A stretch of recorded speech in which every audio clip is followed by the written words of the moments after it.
غوث پاک جب بیان کرتے منبر سے تو وقت کا جو تخت تھا وہ بھی ہلنے لگ جاتا تھا. خلیفہ مستنجد باللہ اس زمانے کا خلیفہ ہے اور تنگ آ گیا غوث پاک کے پاس. جب وہ بیان کرتے اور ان کی عیاشیاں کھول کھول کر کے ذکر کرتے تو لوگوں میں اب احساس جاگنے لگا کوئی تو اللہ والا آیا ہے جو نظام خداوندی قائم کرنے کی بات کر رہا ہے, نظام مصطفیٰ قائم کرنے کی بات کر رہا ہے. بغداد کے یہ حالات جب ہونے لگے میرے عزیزو, سلطان الاولیاء غوث پاک کی ہی شہ پر جانتے ہیں صلاح الدین ایوبی جیسا ایک مرد مجاہد پیدا ہوا ہے.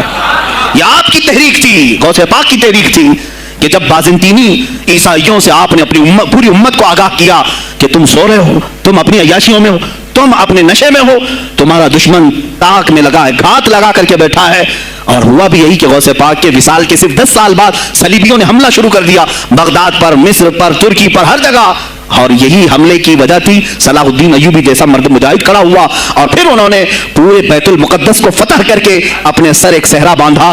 آج تک امت اس کے احسان کو یاد کرتی ہے.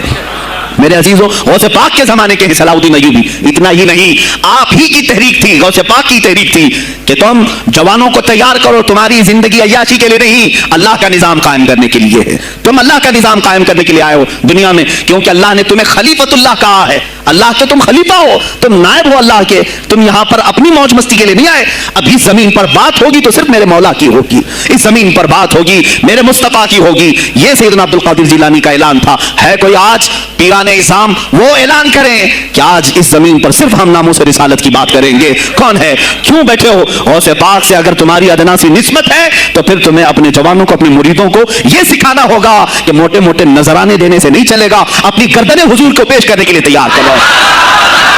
تم تیار ہو جاؤ اپنا خون اور اپنی گردن بارگاہ مصطفیٰ میں دینے کے لیے. یہ آج تربیت ہو, ورنہ پھر دشمن تمہیں کچا چبانے کے لیے تیار ہے, کچا چبانے کے لیے تیار. عزیزان گرامی, میں غوث پاک کی تحریک آپ کو بتا دوں کون سی تحریک تھی.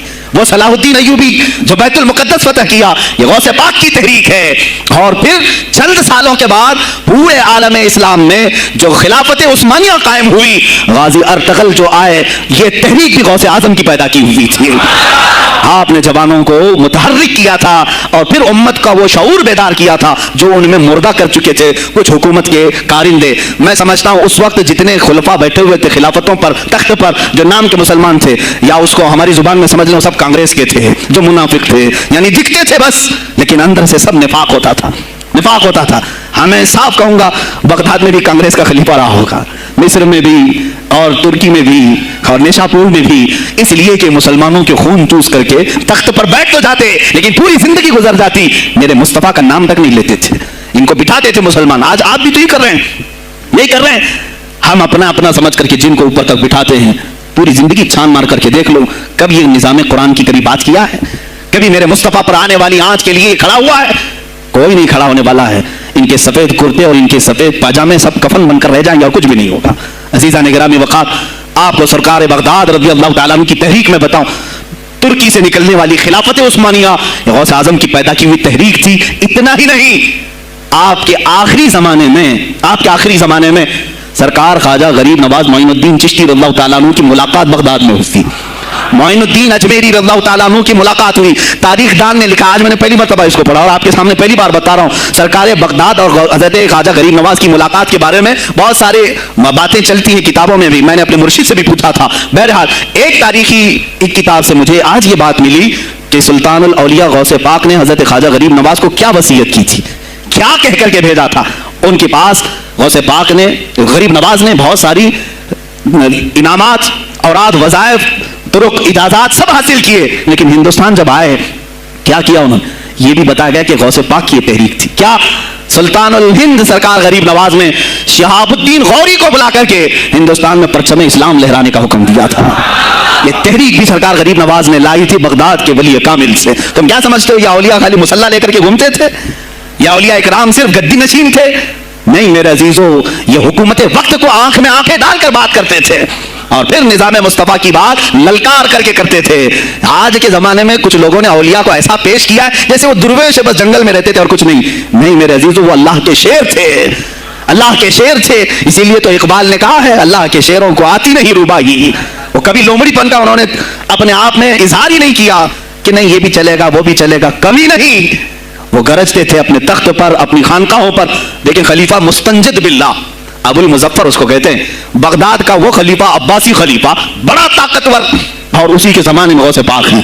ایک فارس سے آنے والے اجمی عبد القادر، شیخ عبد القادر، جب بغداد کی جامع مسجد میں بیان کر رہے ہیں، در و دیوار ہل رہے ہیں، وہ اپنے خلافت کے دربار میں بیٹھا ہے، خلیفہ اچانک بہت زور کی آواز آئی، پورے محل میں گونج گئی، پوچھا یہ آواز کیسی بغداد میں؟ لوگوں نے معلوم کر کے بتایا کہ شیخ عبد القادر جیلانی نے چینک ماری، ان کے مریدوں نے صرف جواب دیا ہے، ان کو چینک آئی تھی، جواب میں لوگوں نے یرحمک اللہ کہا، وہ خلیفہ وقت کے محل تک پہنچ گئی آواز۔ تو اس نے کہا یہ تو پورا ہلا دینے کی بات ہے۔ ایک بات یاد رکھو میرے عزیزو، آواز ہو سکتا ہے تمہاری مسجد سے باہر جائے نہ جائے، تمہاری آواز کا دار و مدار تمہارے گلے پر نہیں ہے، ایک بار تم پکارو گے، پہنچانا میرے مولا کا کام ہے۔ اب ہماری آواز کہاں کہاں تک پہنچتی ہے، کس کے ٹائر پھٹتے ہیں، یہ سب بات کی بات ہے، تم پکار کر کے تو دیکھو۔ اللہ رب العزت کے نام پر عزیزان گرامی وقار مستنجد باللہ آیا اور وہی کیا جو ہر عیاش کرتا ہے۔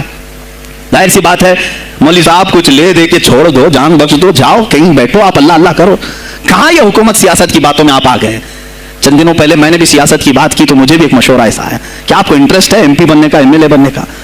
میں نے کہا مجھے انٹرسٹ تو نہیں ہے، لیکن کرسی صاف کرنے کا انٹرسٹ بہت ہے، اس پر جو کچرا ہے اس کو صاف کرنے کا انٹرسٹ بہت ہے، انشاءاللہ العزیز وقت آئے گا وہ صاف ہوگی بھی۔ عزیزان گرامی، مستنجد باللہ 10 اشرفیوں کی تھیلیاں لے کر سننے کی غوث پاک کے دربار میں آئے، آپ مریدین کے ساتھ بیٹھے، ارے وہ حال و قال کی مجلسیں ہیں، مستنجد باللہ آیا غوث پاک کی بارگاہ میں، کہا کہ حضور آپ قبول کر لیں، نذرانہ ہے۔ آپ نے کہا تو رکھ لے اپنا نذرانہ، تو اپنے پاس رکھ لے۔ کہا کہ ہدیہ قبول کرنا سنت ہے، آپ سنت کے خلاف کرتے ہیں؟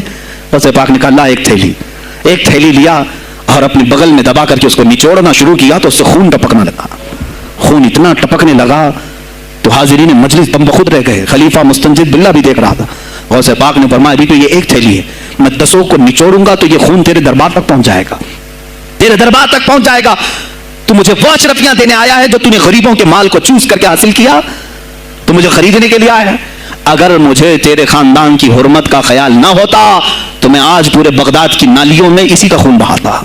خلیفہ مستنجد باللہ بے ہوش ہو گیا، اور اس کے بعد جب ہوش آیا اس نے توبہ کیا اور آپ کے ہاتھ پر بیعت بھی کیا۔ اب اس کے بعد وہ خلیفہ ایسا پاک ہوا، نظر غوث جو پڑھی۔ اب اس کے بعد دربار خلافت کے حالات کیا ہو گئے سنیں، میں آج سیاست پر بات کر رہا ہوں۔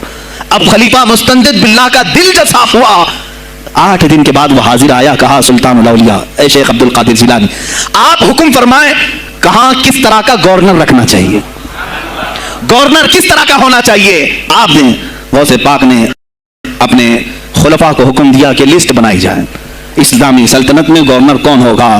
لسٹ بنی، کہا وہ ہوگا جس کی تہجد قضا نہیں ہوتی، وہ گورنری پر آئے گا جو سنت رسول کو ہلکا نہیں سمجھتا ہوگا، وہ گورنری پر آئے گا جس کی نمازیں کوئی قضا باقی نہ رہی ہوں، اس لیے کہ جو اللہ کا قرضہ باقی رکھے گا وہ لوگوں کا بھی مال کھا جائے گا۔ آپ نے لکھایا نام، خلیفہ مستنجد باللہ نے آپ کے اشارے پر گورنر پورے تبدیل کر دیے، ہر جگہ پر ایسے لوگوں کو رکھا جو سرکار غوث پاک کے یا تو مرید تھے یا خلیفہ تھے یا شاگرد تھے، اور ان کے دلوں میں اللہ کا خوف تھا، اور وہ پورے بغداد اور آس پاس کی سلطنتوں کو سنبھالے ہوئے تھے۔ ایک وقت ایسا آیا کہ وہی چند سال پہلے جو بغداد نشے میں ڈوبا ہوا تھا، 10 سالوں کے بعد لوگ کہنے لگے کہ آج بغداد ایسا لگ رہا ہے جیسے عمر بن خطاب کا زمانہ آ گیا ہو، عمر بن خطاب کا زمانہ آیا ہو۔ تم نے تو غوث پاک کی 11ویں کھائی ہے نا، اصلاح حکومت ان سے نہیں سیکھا، وہ آئے تھے نظام تبدیل کرنے کے لیے۔